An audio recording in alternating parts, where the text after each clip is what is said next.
ভগবানের জন্ম হয়। তাহলে অজস্র জন্মোৎপতনাশনায়ু এবং অসুর মনের জন্য তিনি অমৃত হইয়াও মৃত্যু লীলার অনুষ্ঠান করিয়া থাকেন। যেমন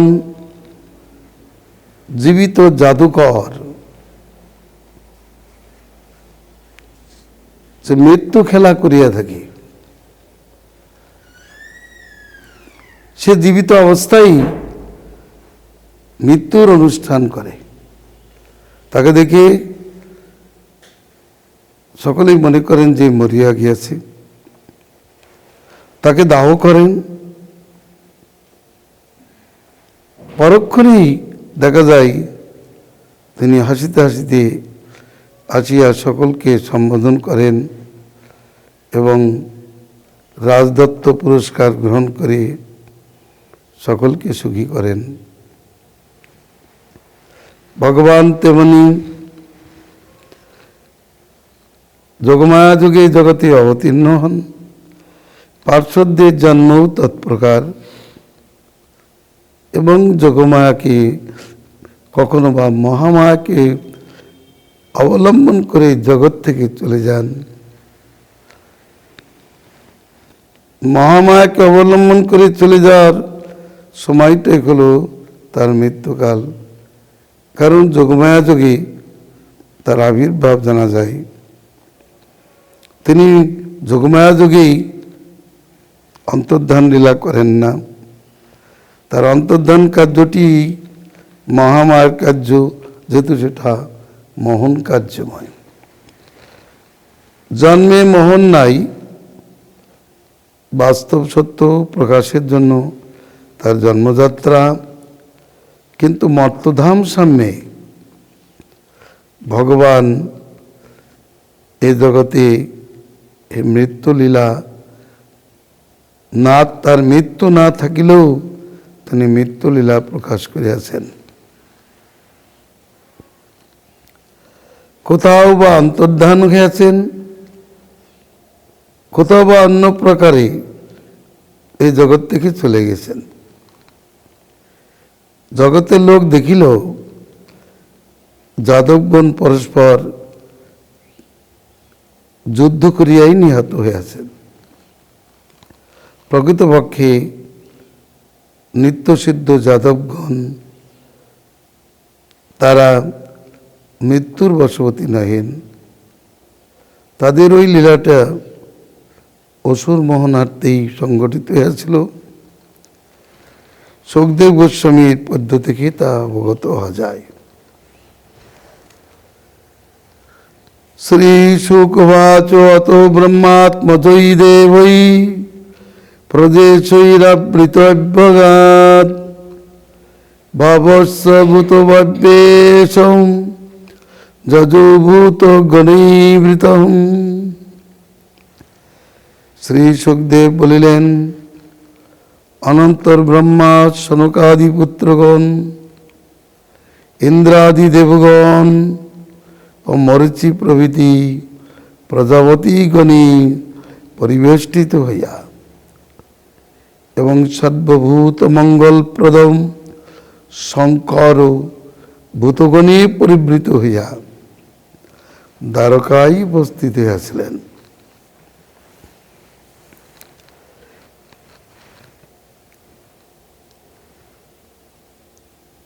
দেবতাদের মধ্যে কাহারা উপস্থিত হইয়াছিলেন তা আবার বিশেষ প্রকারে বলিতেছেন।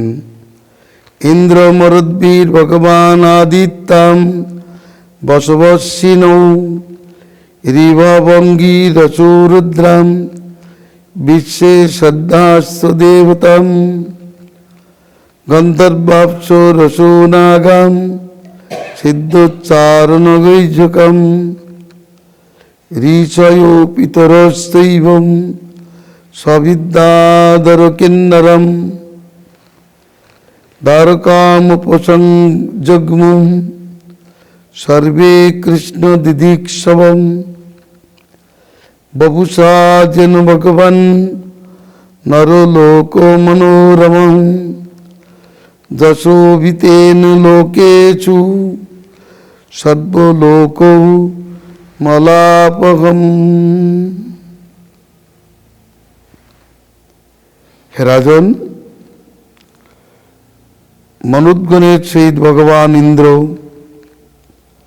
দ্বাদশ আদিত্য, অষ্ট বসু, অশ্বিনীকুমারদ্বয়, ঋভুগণ, অঙ্গিরাগণ, রুদ্রগণ, বিশ্বসাধ্য দেব, গন্ধর্ব, অপ্সরা, নাগ, সিদ্ধোচ্চারণ, গোজ্জক, ঋষি, পিতৃ, পিতাধর, বিদ্যাধর, কিন্নরগণ সকলেই কৃষ্ণ দর্শনাভিলাষী হইয়া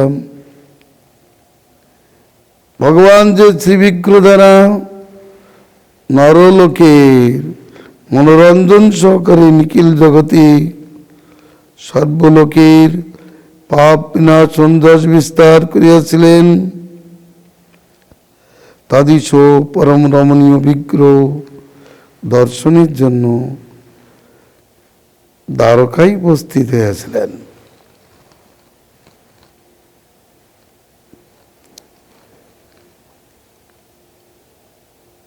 আট প্রকার দেবতাগণ তারা সকলেই কৃষ্ণ দর্শন লালসায়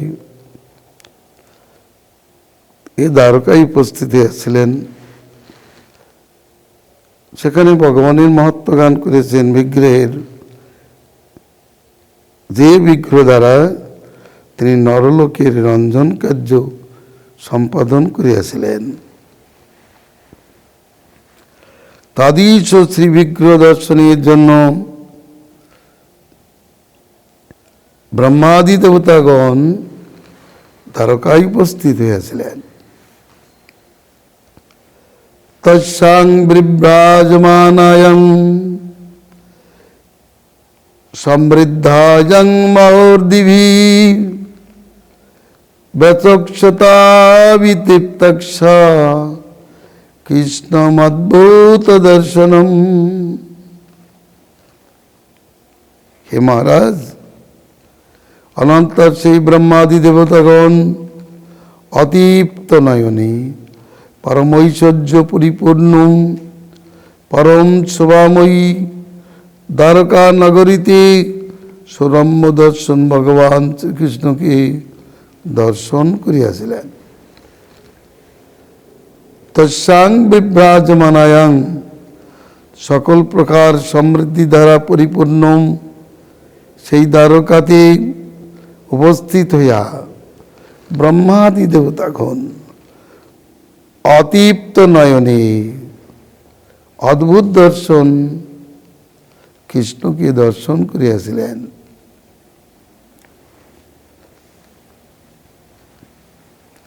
স্বর্গোদ্যানোপগৈ মাল্যৈ সাধয়ন্ত যদুত্তমম গির্ভীর্চিত্ত পদার্থাভি স্তুষ্টভূর জগদীশ্বরম।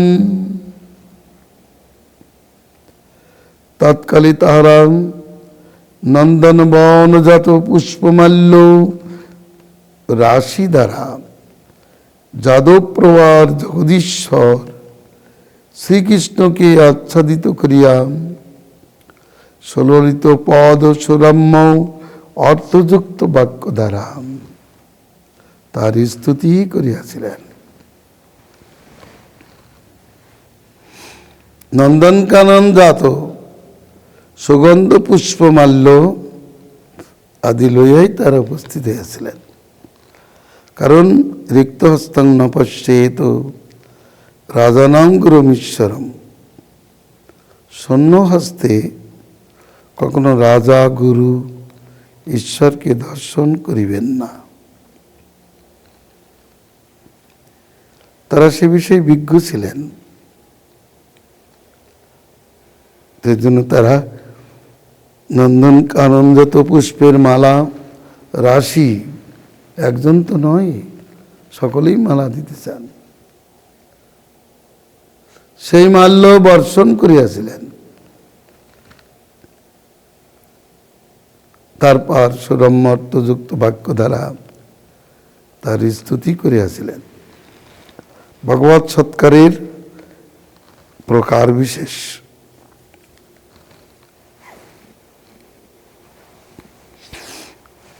ভগবৎ দর্শনে জয়ধ্বনি পূর্বক মাল্যাদি বর্ষণ, অনন্তর বদ্ধ করে তার গুণ চরিত্র উল্লেখ পূর্বক স্তুতিকরণ এ দেবতাদের ভক্তি সংস্কার বিশেষ। তারা এইভাবেই ভগবানকে প্রসন্ন করেন এবং নিজেদের আবেদন নিবেদন করেন, আবেদ্য বস্তু নিবেদন করেন। এটা হচ্ছে সনাতনী রীতি। প্রথমেই সেব্য দেবতার সেবার অনুষ্ঠানের পর স্তুতির রাশির দ্বারা তার প্রসন্নতা সম্পাদন পূর্বক তার কাছে প্রার্থনা রীতি সনাতনী রীতি। প্রথমেই প্রার্থনা নয়,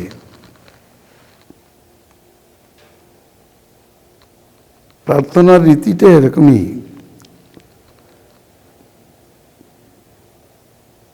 প্রথমেই তার সেবা শুশ্রূষা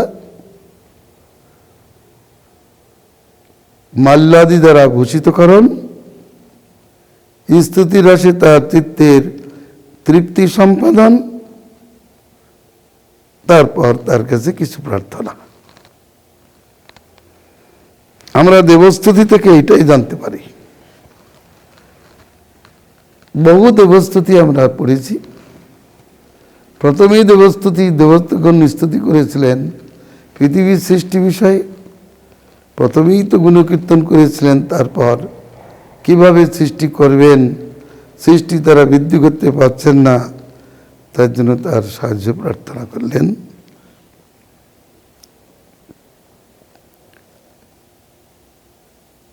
ব্রহ্মাও ঠিক সেই প্রকারে ভগবানের স্তুতি করে তারপর নিজের কর্তব্য সম্পাদনের জন্য তার আশীর্বাদাদি প্রার্থনা করলেন। বৃত্তাসুর বধ প্রসঙ্গে দেবতাগণ এরকম স্তুতি করে তবে তাদের বক্তব্য,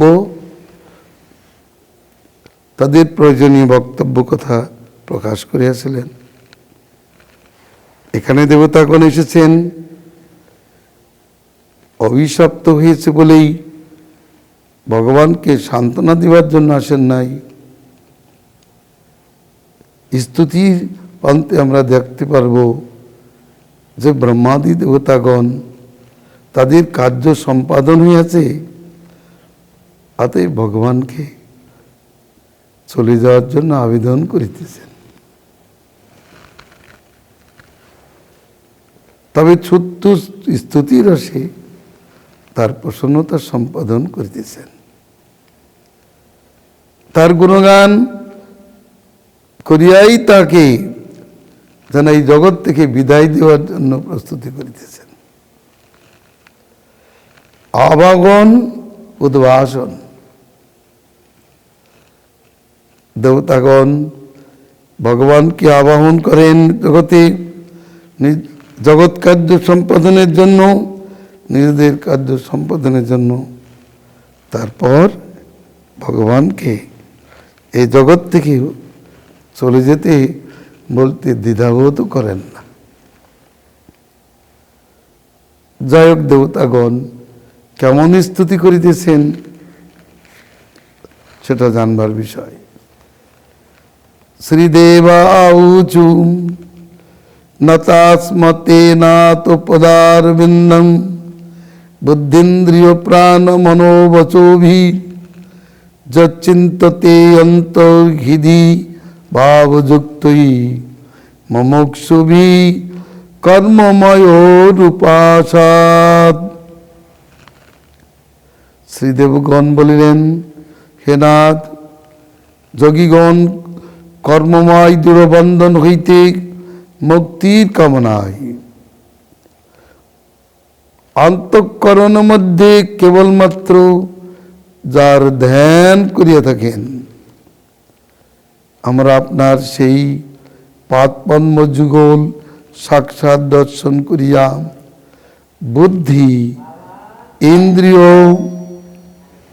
প্রাণ, মন এবং বাক্য দ্বারা আপনাকে প্রণাম করিতেছি।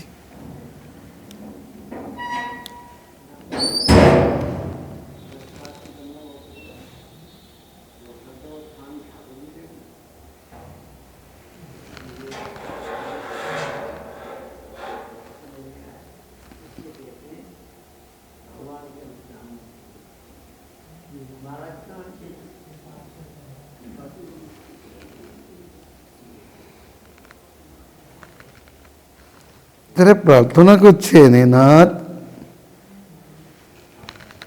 যোগীগণ আপনার যে পাদপদ্ম হৃদয়ে ধ্যান করিয়া থাকেন, কি জন্য? কর্মবন্ধন থেকে মুক্তির জন্য। সেই কর্মবন্ধনটি কেমন? অত্যন্ত গুরুত্বপূর্ণ, দৃঢ়। কর্মময় বন্ধনটি অত্যন্ত দৃঢ়।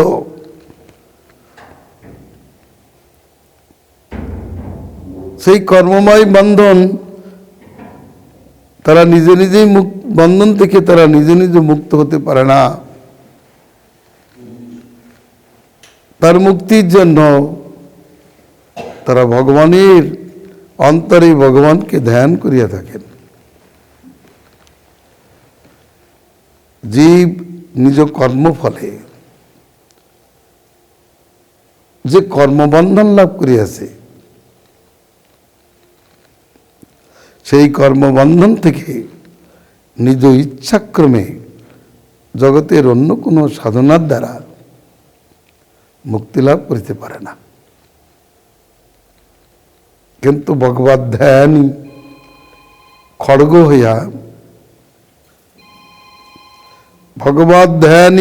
হইয়া তাদের কর্মবন্ধনকে ছেদন করিয়া থাকেন।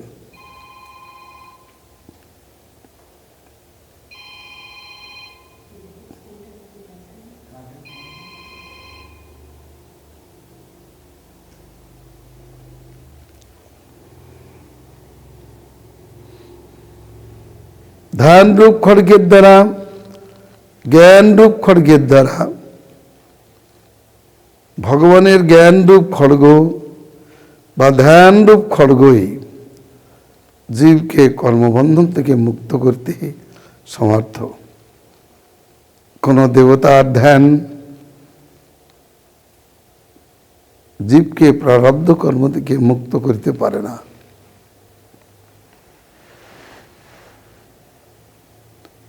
জীব যখন ধর্মচ্যুত হয়, তখন সে কর্মবন্ধন প্রাপ্ত হয়, জন্মবন্ধন প্রাপ্ত হয় এবং ভবচক্রে ঘুরতে থাকে। কিন্তু বুদ্ধিমান যারা, তারা হচ্ছে যোগী। তারা যোগ ধর্মকে অবলম্বন করে সেই কর্মবন্ধন থেকে মুক্তির জন্য। ভোগীগণ কিন্তু কর্মবন্ধনে উত্তরোত্তর আবদ্ধ হয়ে পড়ে, কিন্তু যোগীগণ সুবুদ্ধিবান, তারা সেই সুদৃঢ় কর্মবন্ধন থেকে মুক্তির জন্য ভগবানের পাদপদ্মের ধ্যান করেন। ভগবানের পাদপদ্মই তাদেরকে কর্মবন্ধন থেকে মুক্ত করিতে সমর্থ, অন্য কেহই নহে। এর তাৎপর্য হল, জীব যে প্রারব্ধ কর্মভোগী, জীবের এই প্রারব্ধ খণ্ডনে ভগবানের ধ্যান একমাত্র সমর্থ। দেবতাগণ বলিতেছেন, আমরা সাক্ষাৎভাবে আপনার সেই চরণ দর্শন করিতেছি এবং আমাদের বুদ্ধি, ইন্দ্রিয়, প্রাণ, মন, বাক্য দ্বারা আপনাকে প্রণাম করিতেছি। প্রণাম কত প্রকার? পঞ্চাঙ্গ, অষ্টাঙ্গ প্রকার। পদ্মাম, জনবাম, রুষাত, শিরসা, দৃশা, বতসা, মনুষা প্রণাম অষ্টাঙ্গড়িত ইত্যাদি বিধান আছে। এখানে বলেছেন যে আমরা বুদ্ধি, ইন্দ্রিয়, প্রাণ, মন ও বাক্য দ্বারা আপনাকে প্রণাম করিতেছি।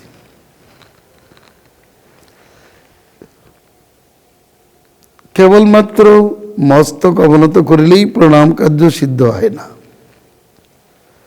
বুদ্ধি যদি সে কাজে নিযুক্ত না হয়, ইন্দ্রবৃত্তি যদি ভগবানের শরণাগত না হয়, প্রাণবৃত্তি, মনোবৃত্তি, মানুষের বাক্যবৃত্তি যদি ভগবানের চরণের সংলগ্ন না হয়, তাহলে প্রণাম কার্যটি সিদ্ধ হয় না। কেবলমাত্র বাহ্যত মস্তক অবনত করলেই প্রণাম কার্যটা সিদ্ধ হয় না।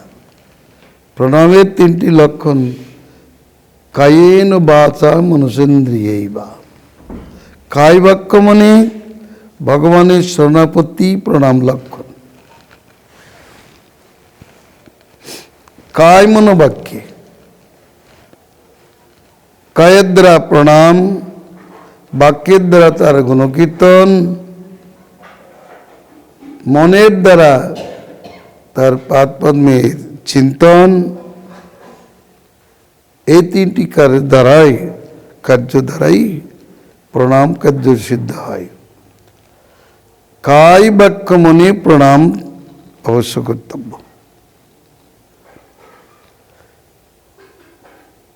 অতএব ব্রহ্মাদি দেবতাগণ বলেন, আমরা বুদ্ধীন্দ্র, প্রাণ, মন, বাক্যাদি দ্বারা আপনাকে প্রণাম করিতেছি।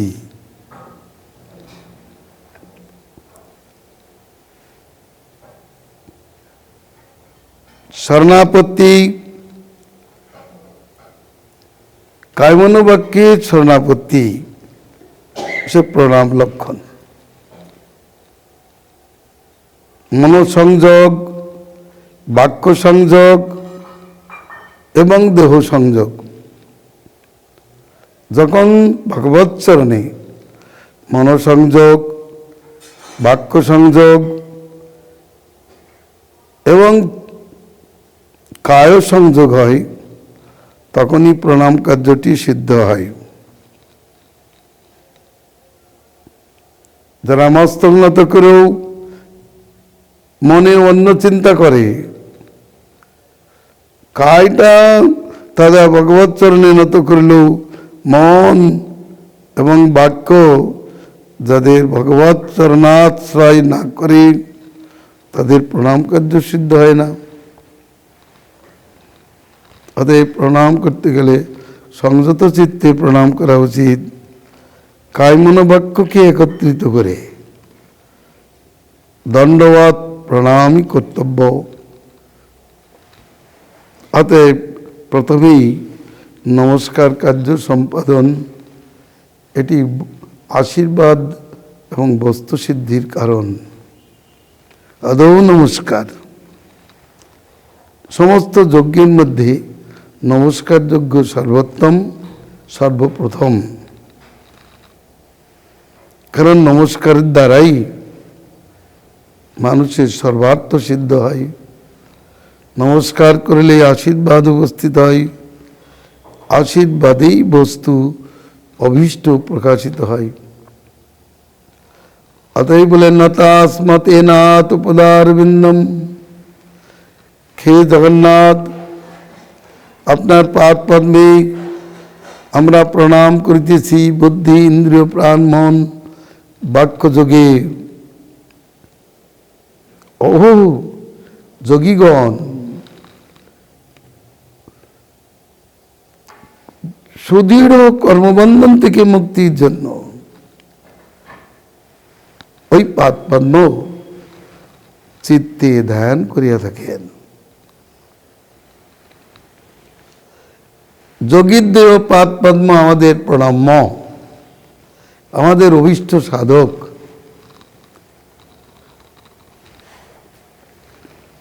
তন্ময়্যা ত্রিগুণময়্যাত্মনি দুর্বিভাব্যং ব্যক্তং সৃজস্বসি লম্পসি তদ্গুণস্থম নৈতৈ ভবানজিত কর্মবিরজ্যতে বৈ যাদৃশে সুখে অব্যবহিতে অবিরত অনবদ্যম যাদৃশে সুখে অব্যবহিতে অবিরত অনবদ্যম।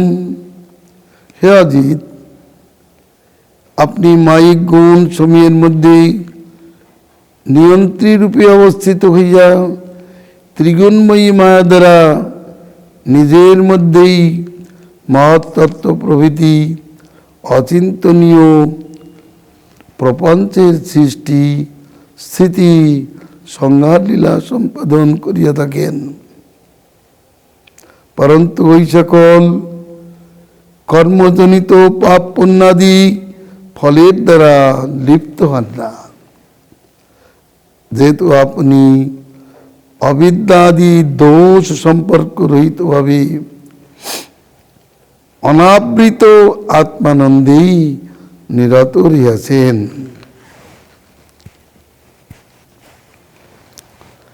ভগবানের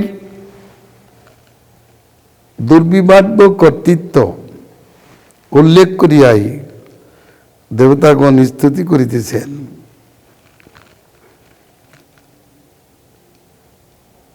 যে আপনি মায়ামুক্ত হয়েও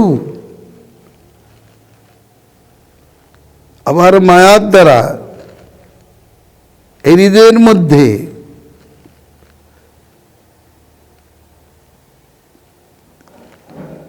ত্রিগুণময়ী এই জগৎকে সৃষ্টি করেন, পালন করেন এবং সংহার করেন। সৃষ্টি এবং সংহার, সংহারজনিত পাপের কথা আছে, কিন্তু এই সৃষ্টি পালন এবং সংহার কার্যে যে পাপ পুণ্যাদির বিচার আছে, আপনি তার থেকে মুক্ত, আপনি তাতে লিপ্ত হন না, যেহেতু আপনি অবিদ্যাদি দোষ মুক্ত, কেবল অনাবৃত আত্মানন্দেই অবস্থান করেন। আপনার অবিদ্যা দোষ না থাকাই পাপ পুণ্য আপনাতে লাগে না। এই জগতে কোনো ব্যক্তি প্রজা সৃষ্টি করিয়া যদি হত্যা করে, তাহলে সঙ্গে সঙ্গে তাতে পাপ লাগে। পরন্তু ভগবান এই অনন্ত কোটি ব্রহ্মাণ্ডকে সৃষ্টি করেন, পালনও করেন, আবার নিজে হাতেই সংহার করেন। কিন্তু কোথাও লেখা নাই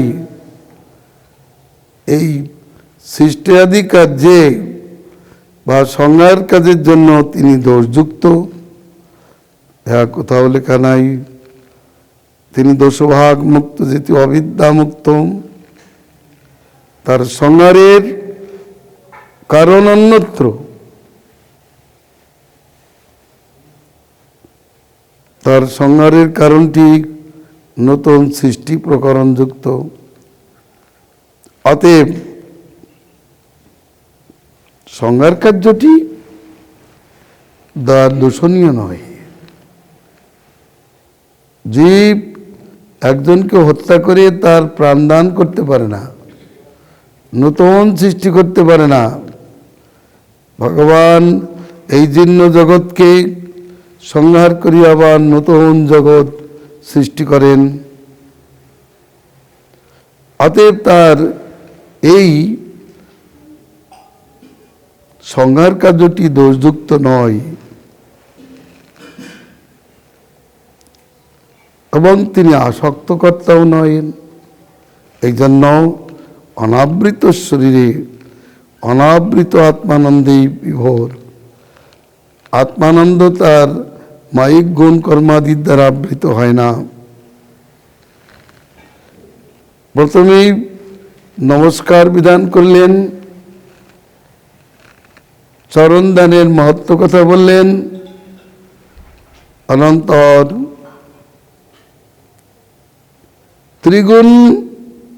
ত্রিগুণয়াত্মনি দুর্বিভাবম, নিজের মধ্যেই ত্রিগুণ মায়া দ্বারা জগতের সৃষ্টি স্থিতি পালন কার্য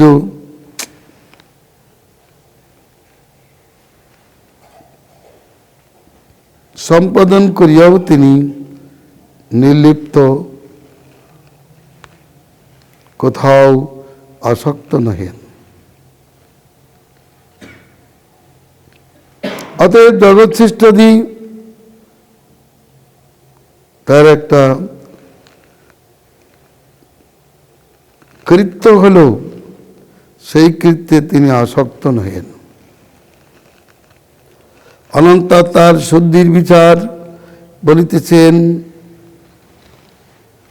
জীবের শুদ্ধি কি প্রকারে সিদ্ধ হয়? তপাদি অনেক সিদ্ধিকর বস্তু, শুদ্ধিকর বস্তু থাকিলেও, সাধন থাকিলেও যে ভগবত যশ কীর্তনাদির দ্বারা, শ্রবণাদির দ্বারা যে প্রকার চিত্তের শুদ্ধি হয়, অন্যভাবে সে প্রকার শুদ্ধি হয় না। অতএব বলিতেছেন, শুদ্ধি নৃণাম নতু ততেড্ডুম দুরাশয়ানম বিদ্যা সুতাধ্যায়নদান তপক্রিয়াভি সত্তাত্মনাম ঋষভতে যশসী প্রবিদ্ধ সৎশ্রদ্ধয়া শ্রবণ সমৃতয়া যতস্যাৎ। হে জগৎবন্দনীয়, হে পুরুষোত্তম,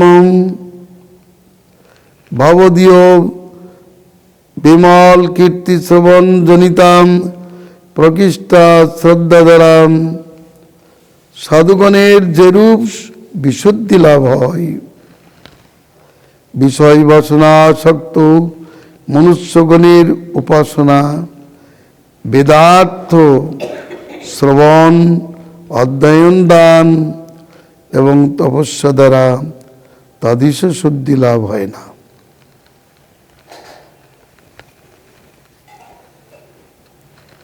শুদ্ধির কথা বলিতেছেন।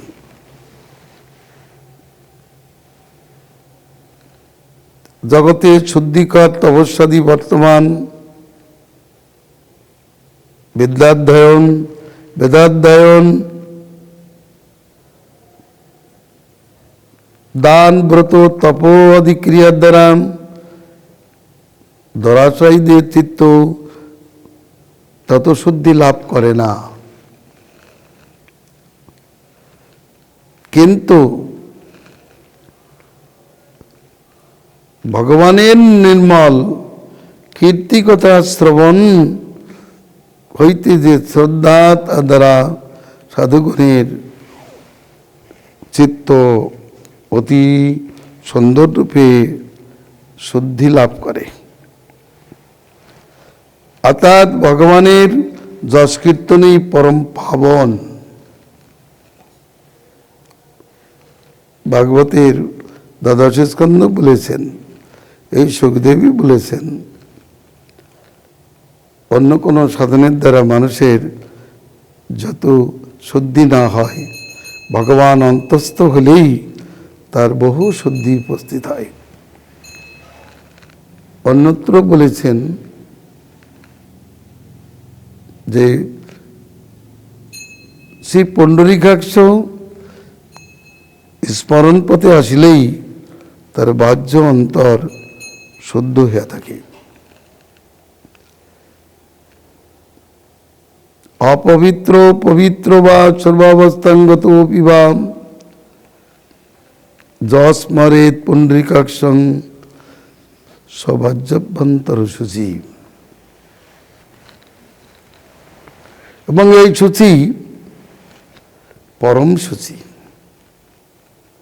তপস্যাদি দ্বারা মানুষের সম্পূর্ণ শুদ্ধি হয় না, চিত্ত সম্পূর্ণ শুদ্ধি হয় না, কিন্তু হরিস্মরণ হরি গুণকীর্তনের দ্বারা অতি সুন্দর রূপে এই শুদ্ধি কার্য সম্পন্ন হয়ে থাকে। অতএব ব্রহ্মাদি দেবতাগণ প্রথমে ধ্যানের মাহাত্ম্য গান করে, তারপর ভগবানের অচিন্ত শক্তি ক্রমে জগৎ সৃষ্টাদি ব্যাপারে নির্লিপ্ততার উল্লেখপূর্বক অন্যান্য সাধন অপেক্ষা ভগবৎ কথা শ্রবণ কীর্তনের আত্যন্তিক শুদ্ধির কথা উল্লেখ করিলেন। ভগবৎ কথা শ্রবণ সমৃতয়া,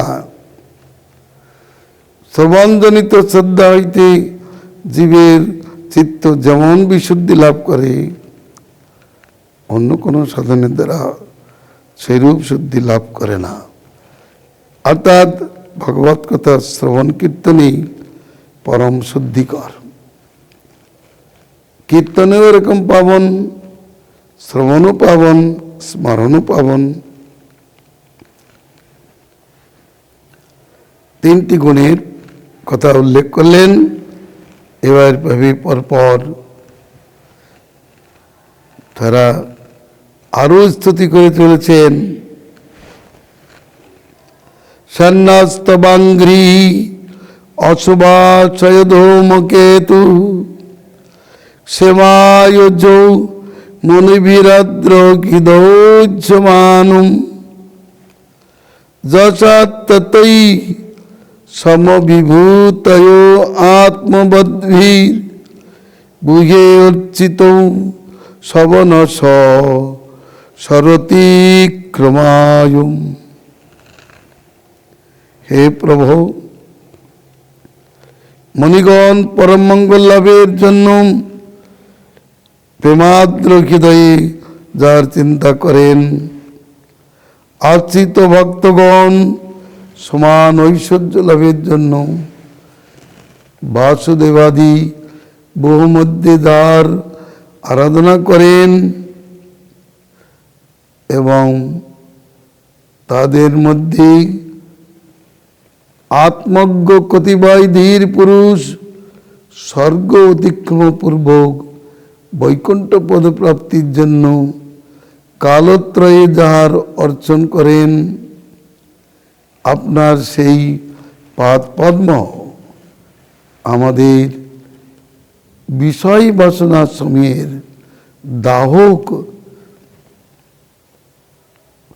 অনল স্বরূপ হোক।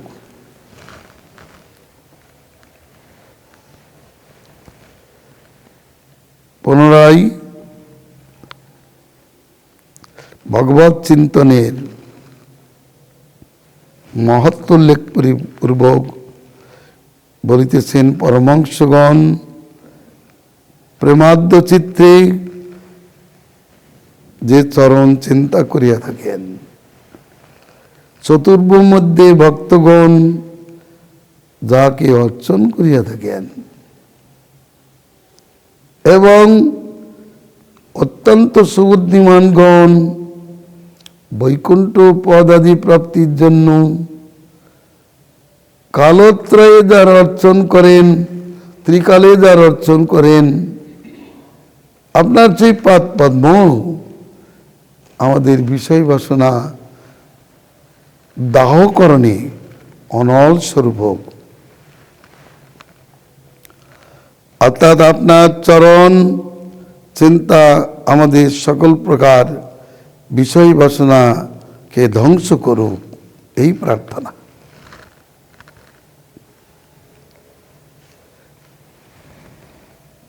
ভগবৎ চিন্তা, ভগবৎ অর্চন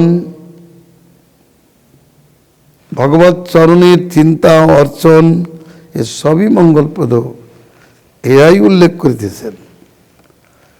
মণিগণ পরম মঙ্গল লাভের জন্য প্রেমাদ্র চিত্রে ওই চরণের চিন্তা করিয়া থাকেন। ভক্তগণ চতুর্ভুজের মধ্যে বাসুদেব স্বরূপ আপনার চরণ চিন্তা করিয়া থাকেন, অর্চন করিয়া থাকেন। চিন্তনীয় অর্চনীয় আপনার ওই চরণ। আবার ভক্তগণ বৈকুণ্ঠ পদ প্রাপ্তির জন্য ত্রিকালেই তার অর্চন করিয়া থাকেন। অতএব আপনার পাদ পদ্ম আমাদের অশুভ নাশ করুক, এই প্রার্থনা। আমাদের অশুভ কি? স্বর্গীয় ভোগ বাসনা, ওটা অশুভ বিশেষ। স্বর্গীয় বিষয়ভোগের যে প্রমত্ততা, সেটা অশোভনীয়, তাতে শুভ লক্ষণ নাই। অতএব দেবতাগণ পুনঃ পুনঃ বিষয়ভোগে প্রমত্ত হলেও সুবুদ্ধিমানক্রমে সুবুদ্ধি হৃদয়ে তারা এখন প্রার্থনা করিতেছেন, ভগবান আপনার ওই পাদ পদ্ম আমাদের সকল প্রকার কুবুদ্ধি নাশ করুক, ভোগবুদ্ধি নাশ করুক, বিষয় বাসনা সম্মুখে দগ্ধ করুক। এ শুধু দেবতাদের প্রার্থনা নয়, প্রতিটি মানবের পক্ষে, মায়াবদ্ধ জীবের পক্ষে এইরূপ প্রার্থনা অবশ্য কর্তব্য।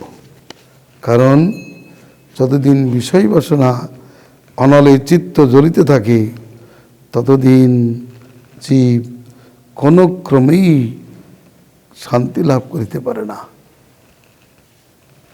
আবার এই চিত্তের অনল নিবারণের জন্য অন্য কোনো উপায় নাই, একমাত্র ভগবানের অর্চন, চিন্তন এবং কীর্তন বিনা। এই জন্য দেবতাগণ অতি সুন্দর স্তুতি করিতেছেন। প্রত্যেকটি সাধকের শ্রেয়স্কামী পক্ষে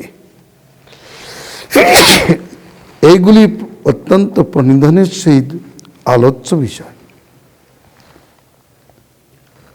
বর্তমান জগতে অর্থার্থীগণ ভাগবত পাঠ করিতেছেন, কিন্তু এই সমস্ত কথা কীর্তন করেন না। এত সুন্দর স্তব স্তুতি, যাতে জীবের হৃদয়গ্রন্থি নষ্ট হয়।